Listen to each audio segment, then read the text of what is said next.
کا مطالبہ کیا کہ ان سے یہ مطالبہ ہے کہ ان سے بیعت لی جائے. اگر یہ لوگ بیعت کرتے ہیں میری تو ٹھیک ہے، اگر یہ لوگ میری بیعت نہیں کریں تو ان کی گردنیں تن سے جدا کر دی جائیں. مورخین کہتے ہیں اس سلسلے میں سب سے پہلا خط اور حکم نامہ مدینہ منورہ کے اس وقت کے گورنر ولید بن عقبہ کے پاس آیا. ولید بن عقبہ نے جب خط پڑھا اس میں حضرت امیر معاویہ رضی اللہ تعالیٰ عنہ کے وصال کی خبر دی، اور جب حکم نامہ کھول کے پڑھا تو ولید بن عقبہ کے ہاتھ اور پاؤں کب کبانے لگ گئے. اس حکم نامے میں لکھا ہوا تھا معاذ اللہ میں امیر المومنین یزید اے ولید بن عقبہ تم سے مطالبہ کرتا ہوں اس وقت مدینہ شریف میں حضور کریم علیہ السلام کے بیٹے حضرت علی کے بیٹے حسین سے بیعت طلب کی جائے، عبداللہ ابن زبیر سے بیعت لی جائے، عبداللہ ابن عمر سے بیعت لی جائے. اگر یہ لوگ میری بیعت کرتے ہیں تو ٹھیک ہے، اگر یہ لوگ میری بیعت نہیں کرتے تو ان کو گورنر ہاؤس بلا کر فوراً ان کی گردن تن سے جدا کر دی جائے. اب ولید بن عقبہ نے جب خط پڑھا اور جب حکم نامہ پڑھا تو ٹانگے اور ہاتھ کب کپانے لگ گئے، کیونکہ وہ شہزادہ رسول کو جانتے تھے. اور مورخین کہتے ہیں کہ یہ فطرتاً صلح پسند آدمی تھے، لڑائی جھگڑے سے ہمیشہ دور رہتے تھے. اب بڑے پریشان ہو گئے کہ کیا ہوگا، میں کس طرح ان بزرگوں کو بلاؤں اور بلاؤں تو کس طریقے سے ان کے سامنے یہ باتیں میں رکھوں. حسین میں جانتا ہوں وہ سر کٹا دیں گے، جان دے دیں گے، لیکن یزید کی وہ کبھی بھی بیعت نہیں کرے. کیا کیا جائے؟ مورخین کہتے ہیں مشورے کے لیے کچھ لوگوں کو بلایا ولید بن عقبہ نے. ولید بن عقبہ نے کہا کہ بتاؤ اس بارے میں اب تمہاری کیا رائے ہے. وہ یزید کے حمایتی تھے. ولید بن عقبہ کو مشورہ دینے لگ گئے، بلائیں آپ، اگر بیعت کرتے ہیں تو ٹھیک ہے، بیعت نہیں کرتے یزید نے ٹھیک لکھا کہ سب کی گردنیں تن سے جدا کر دی جائے. ولید بن عقبہ نے کہا بے وقوف ہو، مجھے کیا مشورہ دیتے ہو؟ میں شہزادہ رسول کے ساتھ یہ کام کروں، میں عبداللہ ابن عمر عبداللہ ابن زبیر کے ساتھ یہ کام کروں رضوان اللہ تعالی علیہ مجمعین. سنا، یزید اگر مجھے ساری سلطنت بھی دے دے تب بھی میں حضور کے نواسے کے ساتھ یہ کام نہیں کر سکتا. ولید بن عقبہ نے رات کے وقت اپنے خادم کو بھیجا، کہا جائے امام علی مقام کو تلاش کرو اور ان کی خدمت میں جا کے عرض کرو کہ والی مدینہ یعنی گورنر مدینہ ولید بن عقبہ نے آپ کو طلب کیا ہے، بلایا ہے. ڈرتے ڈرتے اس نے اپنے خادم کو بھیجا. اچھا، امام علی مقام کو تلاش کرنا بہت آسان تھا، ان کے شب و روز مسجد نبی شریف میں گزرا کرتے تھے. اب ولید بن عقبہ کا یہ سرکاری خادم مسجد نبی شریف میں آ گئے، دیکھا کہ حضور امام علی مقام اور حضرت عبداللہ ابن زبیر رضی اللہ تعالیٰ عنہما دونوں مسجد نبی شریف میں بیٹھے ہوئے کسی دینی مسئلے پر گفتگو کر رہے ہیں.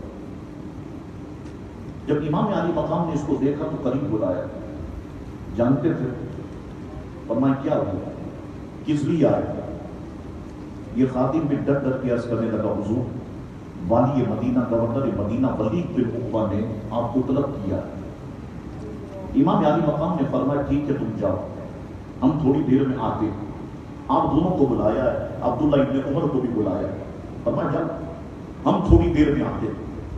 جب یہ خادم چلا گیا تو حضرت عبداللہ ابن زبیر رضی اللہ تعالیٰ نے پوچھا شہزادہ رسول یہ اچانک کیا معاملہ ہو گیا، اتنی رات گئے اور ولید بن عقبہ نے آپ کو گورنر ہاؤس قصر عمارت طلب کیا، اس کی کیا وجہ؟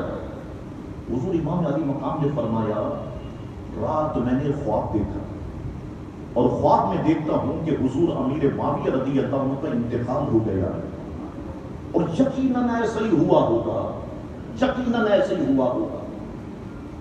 امیر معاویہ رضی اللہ عنہ کا بیٹا یزید اقتدار پر بیٹھ چکا ہوگا، ہم سے اس نے طلب بیعت کا، ہم سے اس نے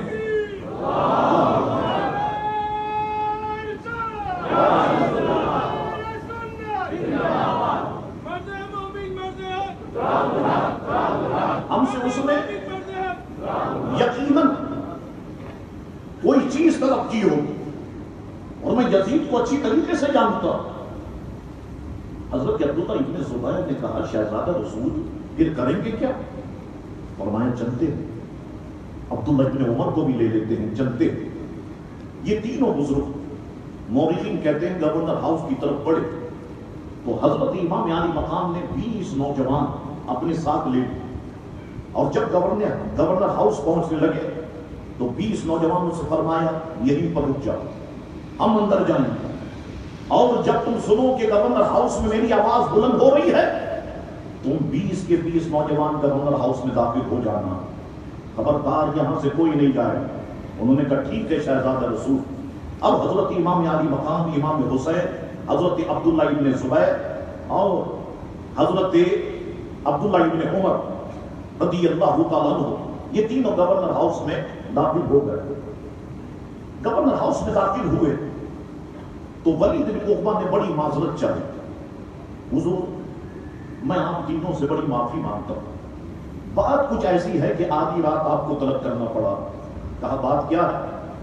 پہلے اس نے ولید بن عقبہ نے خط پیش کیا امام علی مقام کی بارگاہ میں. امام علی مقام نے خط پڑھا, بآواز بلند پڑھا ان للہ و انا الیہ راجعون. دیگر لوگوں نے پوچھا حضور کیا ہوا؟ فرمایا حضرت امیر معاویہ رضی اللہ تعالیٰ عنہ وصال ہو گئے.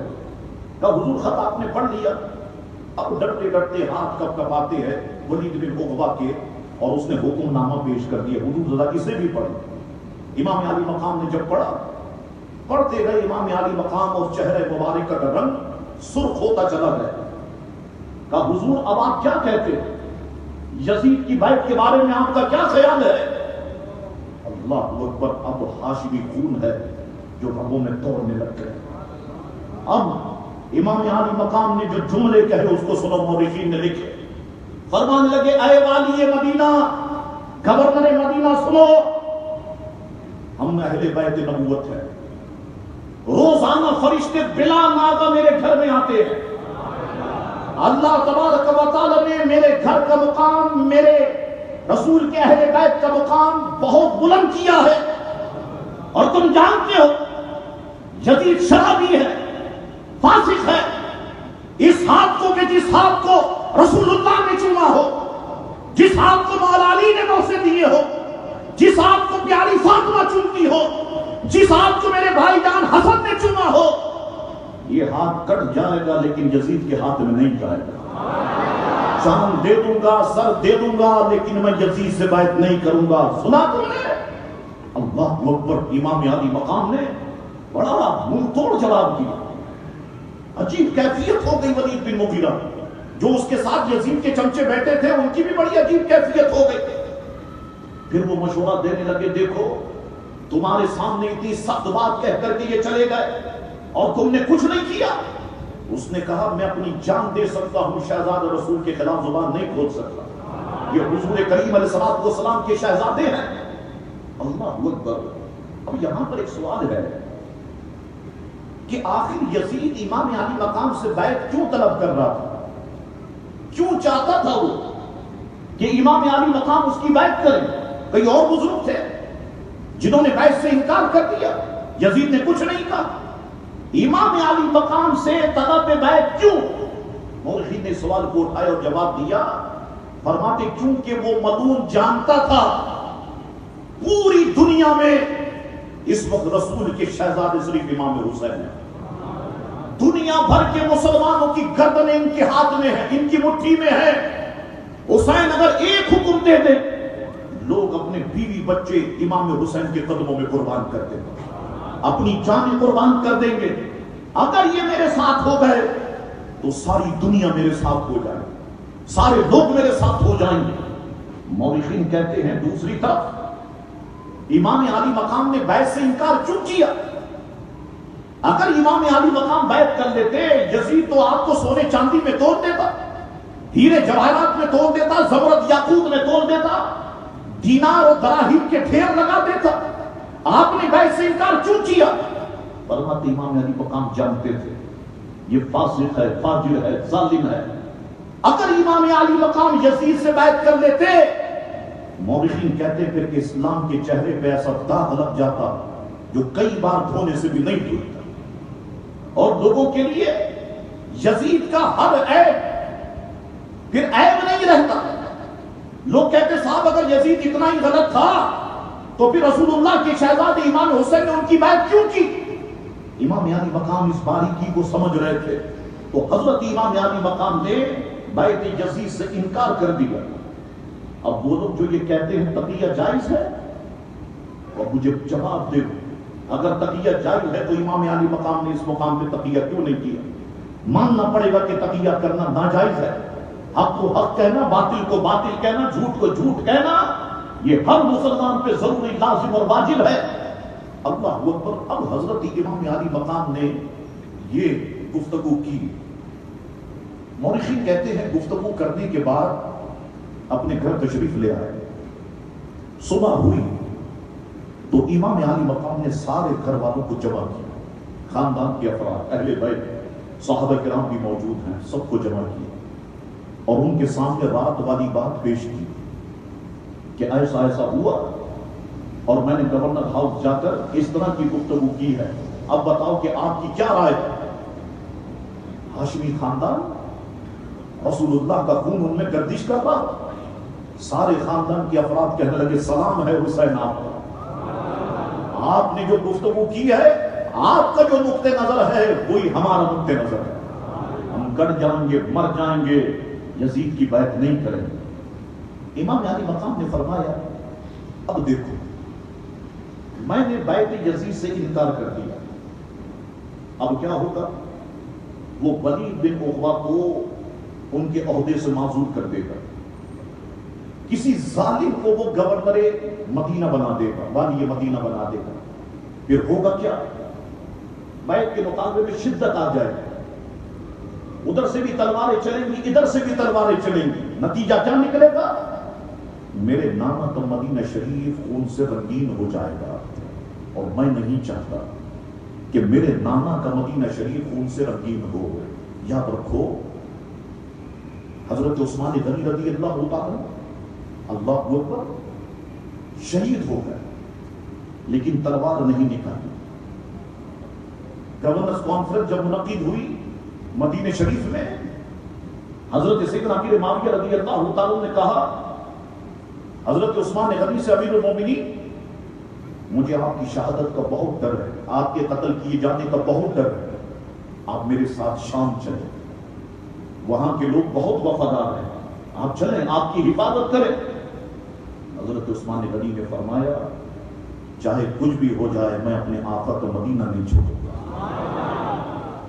حضرت امیر معاویہ بڑا ذہن رکھتے تھے، کہنے لگے اچھا پھر ایسا کرے کہ میں ایسا کرتا ہوں ادھر سے فوج کا ایک دستہ بھیج دیتا تاکہ وہ آپ کی حفاظت کرے. فرمانے لگے نہیں معاویہ، میری وجہ سے مدینہ شریف کے لوگوں کو مصیبت کا سامنا پڑے، گلی بند ہو جائے، علاقہ بند ہو جائے، میں اس کو پسند نہیں کروں گا. میں جان دے دوں گا لیکن میں تلوار نہیں اٹھاؤں گا. اور باقی حضرت عثمان غنی رضی اللہ تعالیٰ نے اپنی جان دے دی لیکن تلوار نہیں اٹھائی. مدینہ شریف خون سے رنگین نہیں ہوا. ایک بڑی حسین بات بیان کرتا ہوں میں، ابن کثیر نے اس کو لکھا کہ حضرت عثمان غنی نے ساری زندگی تہمت شریف استعمال کی، کیونکہ حضور علیہ السلام نے ساری زندگی تہمت شریف استعمال کی، لیکن جب وقت آخر آیا اور آپ کو پتا چلا کہ اب میں شہید کر دیا جاؤں گا، ابن کثیر نے کہا کہ اس دن آپ نے پاجامہ پہنا، اس دن پاجامہ پہنا. ابن کثیر نے کہا جانتے ہو پاجامہ کیوں پہنا؟ فرماتے اس لیے کہ جب میں شہید کیا جاؤں گا تو کہیں ایسا نہ ہو تہمت میں نے پہنی ہو تو کوئی میری شرمگاہ کو نہ دیکھ لے. اس لیے حضرت عثمان غنی نے اس روز پاجامہ پہنا. اللہ اکبر، جان دے دی لیکن مدینہ شریف کو خون سے رنگین نہیں ہونے دیا. آگے بڑھیا حضرت علی کرم اللہ وجہ الکریم. لوگوں نے بڑی حسد کیا حضرت علی کرم اللہ وجہ الکریم سے، کئی لوگوں نے نفرت کی حضرت علی کرم اللہ وجہ الکریم سے. حضرت علی کرم اللہ وجہ الکریم نے کہ مدینہ شریف خون سے رنگین نہ ہو، مدینہ شریف سے وہ ہجرت کر گئے اور کوفہ کو چلے گئے. مدینہ شریف سے ہجرت کرنے کے بعد اللہ اکبر، اب یہی بات امام علی مقام کے سامنے تھی. امام علی مقام نے فرمایا دیکھو ایسا معاملہ ہوگا پھر دونوں طرف سے تلواریں چمکیں گی اور مدینہ شریف یہ خون سے رنگین ہو جائے گا۔ خاندان کے افراد نے کہا حضور پھر آپ کیا چاہتے ہیں؟ کوئی ہے آپ کے ذہن میں ایسی بات تو بیان کریں۔ فرمانے لگے میں سوچ یہ رہا ہوں کہ میں مدینے سے مکہ شریف ہجرت کر جاؤں اور اپنی بقیہ زندگی میں مکہ شریف میں گزاروں۔ خاندان کے افراد نے اس بات کو پسند کیا۔ مورخین کہتے ہیں حضرت امام عالی مقام نے اس سلسلے میں اپنے بھائی حضرت محمد بن حنفیہ جو اپنے وقت کے بہت بڑے بزرگ اور جلیل عالم دین تھے ان سے ملاقات کی، سارا ماجرا بیان فرمایا اور کہا کہ اب مجھے کیا کرنا چاہیے۔ حضرت محمد بن حنفیہ نے فرمایا اے میرے بھائی حسین، جہاں تک یزید کی بیعت کا تعلق ہے تو آپ نے جو والی مدینہ منورہ سے الفاظ کہے بالکل درست ہے، میں آپ کے ساتھ ہوں۔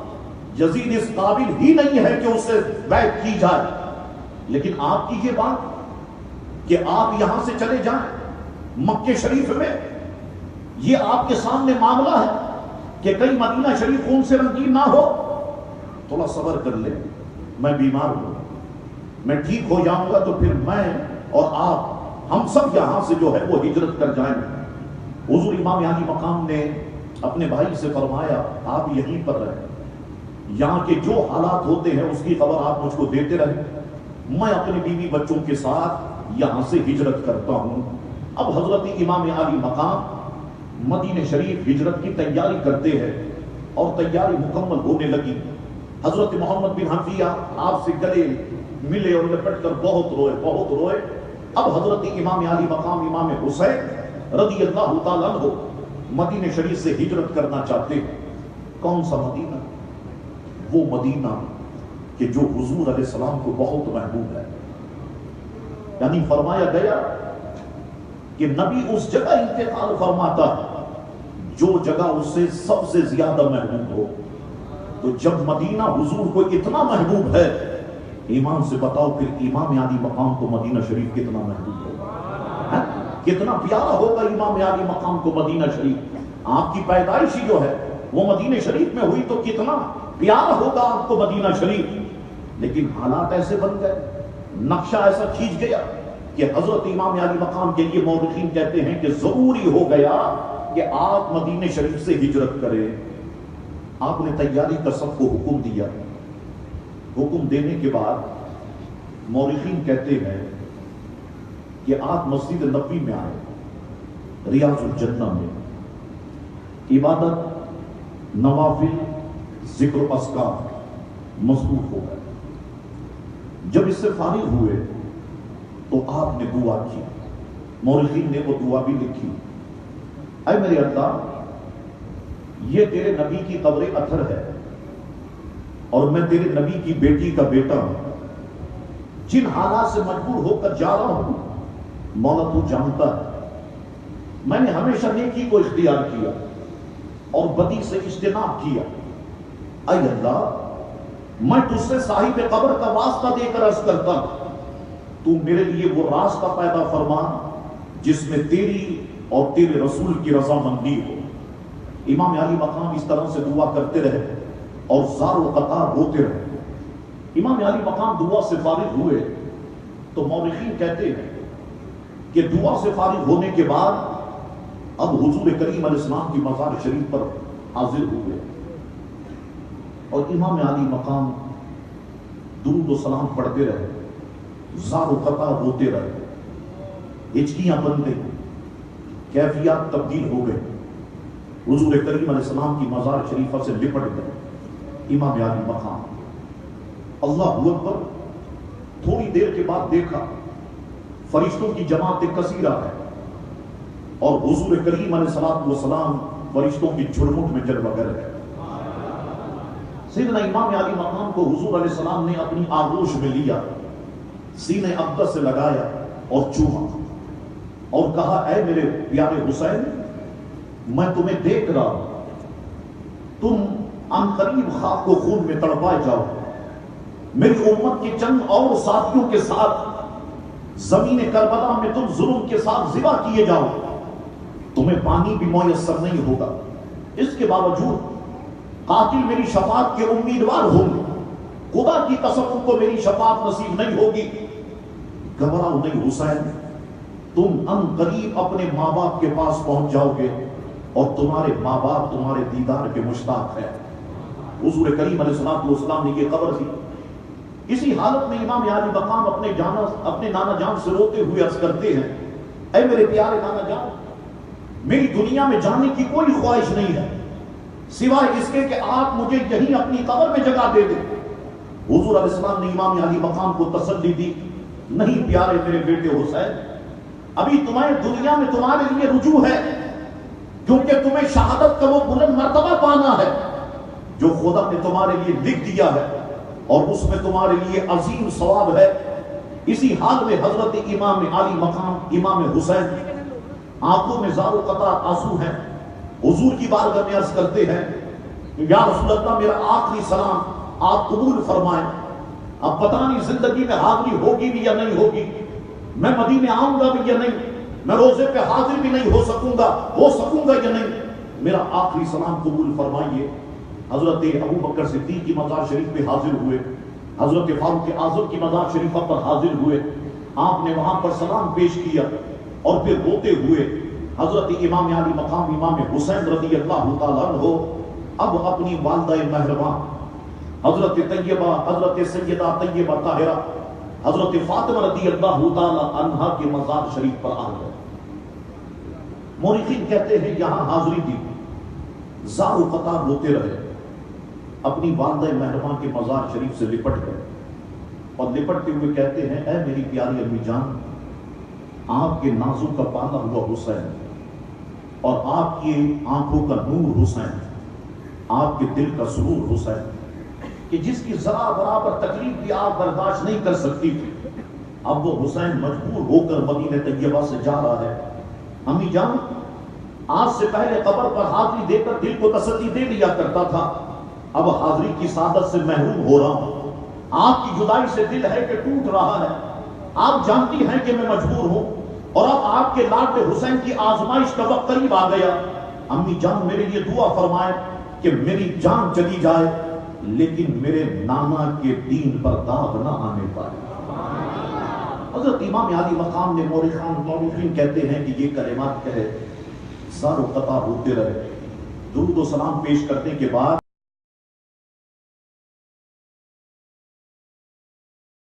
کہہ کے حسین تم میرے دل کو تکلیف نہیں پہنچا، غمزدہ نہ کرو، کیونکہ میں نے تمہارے نانا جان کی زبان اقدس سے سنا میرا بیٹا حسین عراق کی سرزمین میں شہید کیا جائے گا، اس پر ظلم و ستم کیا جائے گا اور اس زمین کے ٹکڑے کو کربلا کہا جائے گا۔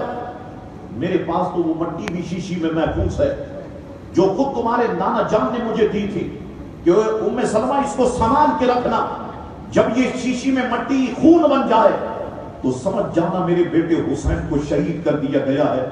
لہٰذا اے پیارے حسین، یہ آپ کا سفر مجھے مکہ معظمہ کا نہیں لگتا بلکہ یہ آپ کا سفر تو مجھے کربلا کا لگتا ہے۔ امام عالی مقام نے کہا، امی جان میں جانتا ہوں مجھ پر یقیناً ظلم و جفا ہوگا، ظلم کے ساتھ میں قتل کیا جاؤں گا۔ اس کے بعد حضرت ام سلمہ نے اور گفتگو کی۔ حضرت امام عالی مقام نے کہا، مجھے جاننا ہے، اللہ کو حکم یہی ہے، میرے نانا جان کا بھی حکم یہی ہے، اب مجھے یہاں سے ہجرت کرنا ہوگی۔ اللہ اکبر۔ حضرت ام سلمہ زار و قطار روئی، فرمانے لگی، میرے بیٹے حسین اپنا خیال رکھنا، اپنے بیوی بچوں کا خیال رکھنا۔ حضرت امام عالی مقام اب ہجرت کی تیاری مکمل ہو گئی۔ مورخین کہتے ہیں جب ہجرت کرنے لگے مدینہ شریف کے سارے لوگوں کی آنکھوں میں آنسو تھے، خود حضور امام عالی مقام کی آنکھوں میں آنسو تھے۔ بچپن سے لے کر کے یہ عمر ہو گئی امام عالی مقام کی مدینہ شریف دیکھتے ہوئے، روضہ رسول دیکھتے ہوئے، اب حضرت امام عالی مقام کو ہجرت کرنا ہے۔ روتی آنکھوں کے ساتھ مقعد خضرا کو دیکھ رہے ہیں، سواری پر سوار ہیں اور مدینہ شریف سے ہجرت کر رہے ہیں۔ مورخین کہتے ہیں کہ یہ واقعہ 60 ہجری ماہ رجب کی 27 تاریخ اتوار کے دن 3 مئی 680 میں یہ واقعہ ہوا۔ پھر حضرت امام عالی مقام چھٹے روز جمعۃ المبارکہ 3 شعبان المعظم 9 مئی 680 کو مکہ معظمہ پہنچ گئے۔ یزید ملعون کو پتہ چل گیا کہ ولید بن عقبہ نے بیعت نہیں لی اور ان کو ویسے ہی جانے دی، اور اب شہزادہ رسول مکے کی سرزمین پر پہنچ چکے۔ وہ جن خدشات کا اظہار امام علی مقام نے گھر والوں کے سامنے کیا، بالکل ویسے ہی ہوا۔ یزید نے ولید بن عقبہ کو معزول کر دیا، ابن اشدق کو اس نے والی مدینہ بنا دیا۔ حضرت امام علی مقام امام حسین رضی اللہ تعالیٰ عنہ اب مکے کی وادی میں داخل ہو گئے۔ اللہ اکبر، ایک وہ دور تھا جب مکے والوں نے حضور کو ستایا اور حضور علیہ الصلوۃ والسلام نے ہجرت کی، مدینہ طیبہ پہنچے۔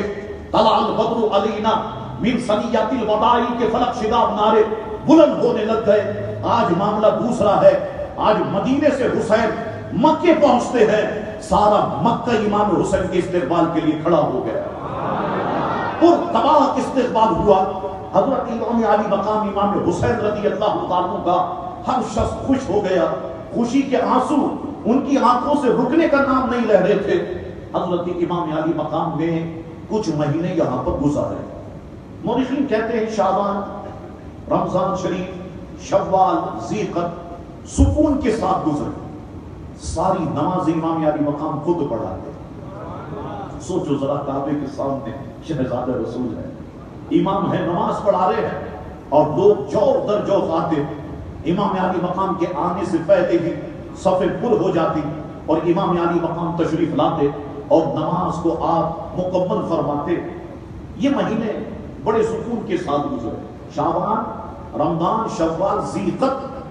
مورخین کہتے ہیں کہ اب ہوا کیا؟ مورخین کہتے ہیں اب کوفے کے لوگوں کو پتہ چل گیا۔ میں نے آپ سے کہا کہ کمیونیکیشن کا نظام جو آج ہے ویسا نہیں تھا۔ اب کوفے کے لوگوں کو پتہ چل گیا کہ اس طریقے کے معاملات ہیں۔ لیکن پہلے میں آپ کو بتاؤں یہ کوفہ شہر کی بنیاد کیسے پڑی۔ مورخین کہتے ہیں کوفہ شہر کی بنیاد اس وقت پڑی جب 14 ہجری سے 16 ہجری تک قادسیہ وغیرہ میں فتوحات کے بعد مسلمانوں کی فوج نے عراق میں سکونت اختیار کی، تو مدائن کی آب و ہوا ان کے مطابق نہیں تھی، لوگ بیمار ہو رہے تھے۔ تو صحابی رسول حضرت سعد بن ابی وقاص رضی اللہ تعالیٰ نے حکم دیا کوئی ایسی جگہ تلاش کی جائے جہاں پر ہم دوسرا شہر بسائے اور مکانات وہاں پر بنائے۔ تو حضرت سعد بن ابی وقاص رضی اللہ تعالیٰ کے حکم سے آج یہاں پر یہ جگہ کوفہ تلاش کی گئی، اور 17 ہجری میں اپنی فوج کے ساتھ مدائن سے منتقل ہو کر یہاں پر آپ تشریف لے آئے۔ تو کوفہ اس طریقے سے ماریز وجود میں آتا ہے۔